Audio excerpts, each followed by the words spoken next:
Have you ever tried to fix like one big part of your life thinking that if this is resolved, then everything else is going to fall into place? Maybe you start going to therapy to deal with unresolved trauma. Maybe you start working out to try to get into better shape. However, as you start making progress in that area, you realize I'm still not where I want to be. Maybe something pops up somewhere else. Maybe you start to struggle in a brand new way somewhere else. The thing is, that's not how life works, right? Life isn't a checklist where if you check off this box, then you're all of a sudden starting to solve a series of unrelated tasks. Life instead is a network of interconnected parts. It's an ecosystem. And the thing about ecosystems is it's not about paying attention to one component of the cycle. It's not about trying to achieve growth in one small area. The essence behind an ecosystem is balance and mutual benefit. One thing needs to feed into the other things in order for everything to be able to thrive. So there's a lot of buzzwording right now with the word ecosystem. So what is that? And I don't want to turn this into a third grade science report. So we're just going to kind of glance at an ecosystem overhead really quick. An ecosystem is a system where everything is connected. The plants, the animals, the water, the air, the soil, even the little bacteria. Everything plays a part in taking care of one part or the other. If one part thrives or suffers, it affects everything else. When one part is neglected, it can throw off everything else. If you don't pay attention to the ways that things are interrelated in your own life and how they connect and build off each other or pull each other down, what could happen is you might start pouring a lot of energy into one area of your life, unknowingly sabotaging another. So today I want to go over 3 ecosystem analogies that I think play a huge part in our overall well-being. And I do this in the hopes that you start to pay attention to everything as a whole interconnected web. As you start looking at one area of your life to improve and you ignore the others, those other parts can start breaking down in a way where you might not even know it's a problem until it's a problem. And the worst part is you were still doing the right thing, trying to improve somewhere else. So let's look at this as an ecosystem where we have to provide and create balance. Let's get into it. Your life isn't a checklist where you're just working your way down a series of tasks. If you don't work on connecting the dots, then the rest of your life will feel it. Think of the big life categories that we should be paying attention to in our lives. We have our health and our wellness. We have our mental health. We have our diet and our nutrition. We have our relationships. We have our overall financial standing. We have our career, even things like hobbies. All of these will interact with each other in a way that can either boost everything up or bring everything down. Let's just go through an example of how this can show up. You neglect your health because you're working long hours. And because of that, your energy drops. And because your energy drops, your productivity starts to tank. And because your productivity is tanking, you start getting defensive because you know you're not showing up like you should, and your overall self-esteem suffers. And because of that, you get snappy with your coworkers. Unsurprisingly, they don't take very kindly to that. And because of some issues with your connections at work, you bring some of that funk home. Obviously, as a result of that, your relationships will start to suffer, and arguments ensue. Next day at work, you're ruminating about those arguments, causing your productivity to slip even further. And because of the buildup of stress of the arguments and the poor performance at work and the questioning your own self-esteem, your mental health starts to take a hit. And as a result of that, you lose sleep. You get more stressed or depressed or stress-pressed. This is, largely an exaggerated example, but also kind of not. I think there's a good chance that we all know of somebody who's gone through something like this. Maybe you went through something like this.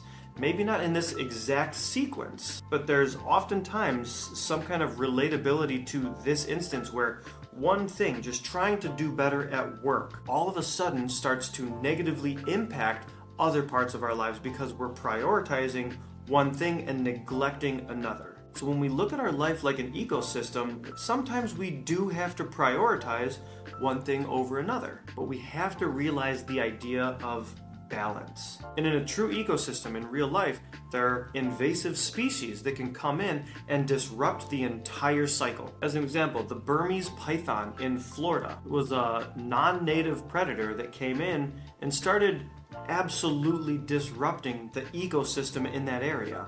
The snake eventually became like a huge pest that was wiping out the small mammal population, which almost fully disrupted the food chain. And so the same thing can happen in your life, right? We have invasive species that pop up in our own lives. This could be a hyper focus on correcting one area of our life. This could be some other toxic habit that drains your time and your focus. This could be distractions that pull you away from what your priorities should be. All of this is just to get us to ask, how do we protect our ecosystems? My biggest recommendation for this is make sure that you are measuring everything that matters. One of the ways that I do this is through a life score system where I rate myself 1 to 100. How am I doing in this area of my life? Diet, nutrition, how am I doing?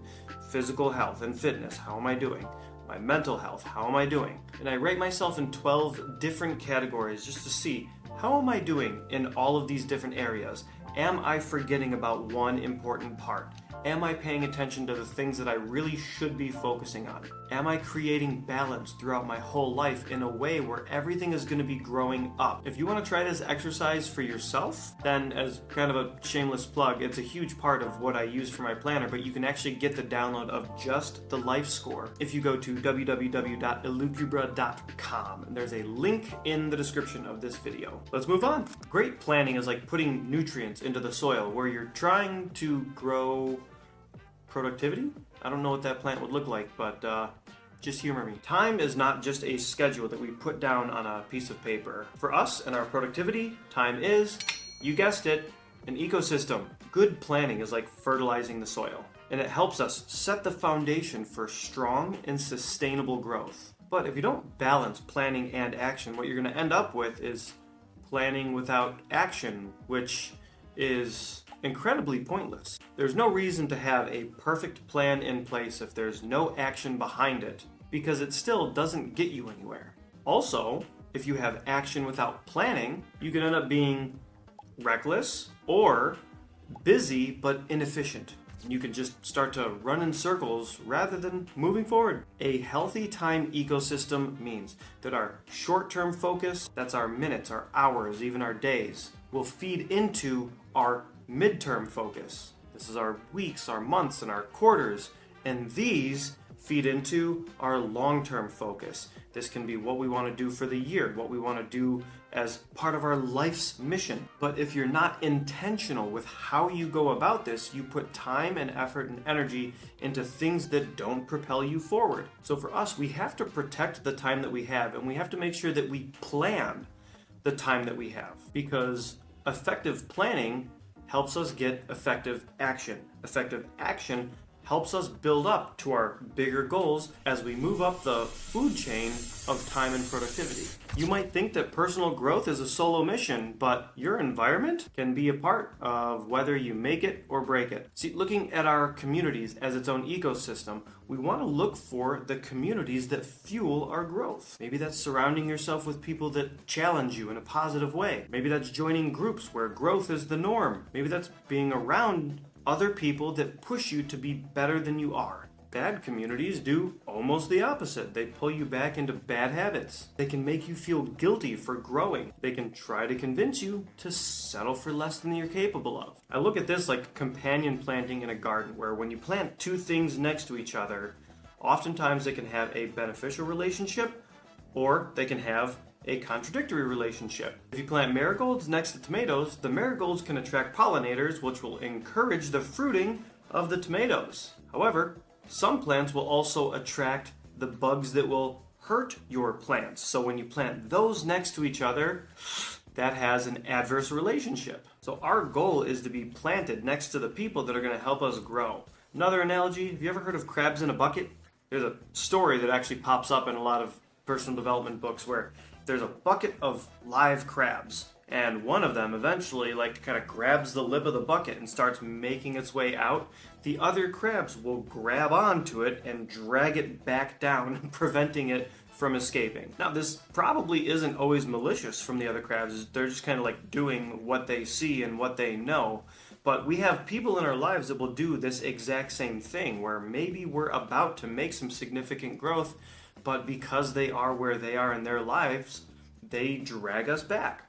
Maybe not maliciously because they're intimidated by our growth, though that can definitely happen. Sometimes they're just used to the creature comforts and they want us to be with them while they do that. And again, going back to the idea of like an ecosystem analogy here, death plays a vital role in the survival of an ecosystem. Sometimes things die to provide nutrients for the things surrounding it. And no, I'm not telling anyone to kill anyone else right now. But I am saying that oftentimes there are relationships in our lives that need to die so that you can thrive. Sometimes this is old friends. Sometimes this is family. Sometimes these are people that we care about, but we've outgrown them. And I want you to listen carefully. That this doesn't mean that we're better than them. It just means that our priorities have changed from where we were in the relationship with them at one point. So a community ecosystem looks like this. You constantly work on yourself. That is a benefit to the community around you. And if you're surrounded by other people who have a mindset exactly like that, then they're going to be doing the same thing. And that cycles through from one person to the next, where everybody is just committed to grow. And eventually, as you guys grow, the people that aren't willing to grow with you tend to fall outside of the system. So think about it. What are some relationships that are definitely driving you forward? What are some relationships that are holding you back? Lean into the good ones, step away from the bad ones. I know this is a lot of abstract concept stuff, but the world of personal development is riddled with analogies and concepts that we're always trying to do to get people to understand things a little bit better. And while ecosystems are typically a concept in nature, the way that they work, I believe, functions very similar to how our lives are, with the things that we should have as a priority, with our health and our wellness and our career goals. I want you to start thinking about everything as it connects to another thing. How your time and your planning can also affect the ecosystem of the different categories of your life that you're trying to improve, and how that can connect to the communities that you're in and the people that you interact with, and they help you grow so that you can more effectively plan and utilize your time.